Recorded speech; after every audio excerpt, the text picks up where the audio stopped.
Hello வால் அனைவருக்கும் இனிய விநாயகர் சதுர்த்தி நல்வாழ்த்துக்கள். மார்னிங் பூவெல்லாம் வைக்கிற வேலை இருந்துச்சு. சாமி ஃபோட்டோஸ்க்கெலாம் வச்சுட்டு உருளியில் பூவெல்லாம் மாற்றி வச்சுட்டேன். நாள் நைட்டே நான் எல்லா வேலையும் முடித்து வச்சுட்டேன்னா மாக்கோலம்லாம் போட்டு சூப்பராக வீட்டை அழகாக அரேஞ்ச் பண்ணி வச்சுட்டேன். அதுக்கப்புறம் பிள்ளையார் ஹஸ்பண்ட் நைட்டே வாங்கிட்டு வந்துட்டாங்க. நல்ல நேரம் பார்த்து தான் வாங்கணும்னு சொல்லுவாங்க. பட் நான் போய் கடையில் வாங்க டைம் இருக்கான்னு சொல்லிட்டு ஹஸ்பண்டே எல்லா திங்ஸுமே வாங்கிட்டு கொடுத்துட்டாங்க. நான் அப்படியே விநாயகரை ஆரத்தி காட்டி உள்ளே அழைச்சிட்டு வந்துட்டேன். நல்ல நேரம் பார்த்து சாமி அப்படியே அழகாக உள்ள பிள்ளையார் அழைச்சிட்டு நம்ம வீட்டுக்குள்ளேயும் வச்சுட்டேன். யாருமே ஹெல்ப்புக்கு இல்லையா, பாப்பா மட்டும்தான் இருந்தாலும் ஹஸ்பண்ட் வேலைக்கு போயிட்டாங்க.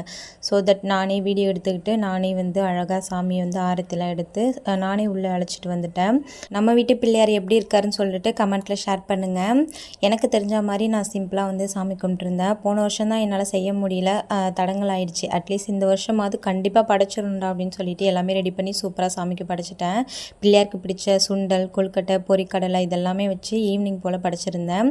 மதியம் 1:45 2:45 வரைக்கும் நல்ல நேரம் இருந்துச்சு. அந்த டைமில் தான் படைச்சிருந்தேன். படைக்கிற டைமிங்காவது ஹஸ்பண்ட் வருவாங்கன்னு பார்த்தேன். வர முடியல, ஆர்டரில் இருக்குன்னு சொல்லிட்டாங்க. சரி, அதுக்காக என்ன பண்ணுறதுன்னு சொல்லிட்டு நானும் பாப்பாவுமே சாமிக்கு படைச்சிட்டு திருப்தியாக தின்னூரெல்லாம் வச்சுக்கிட்டோம்.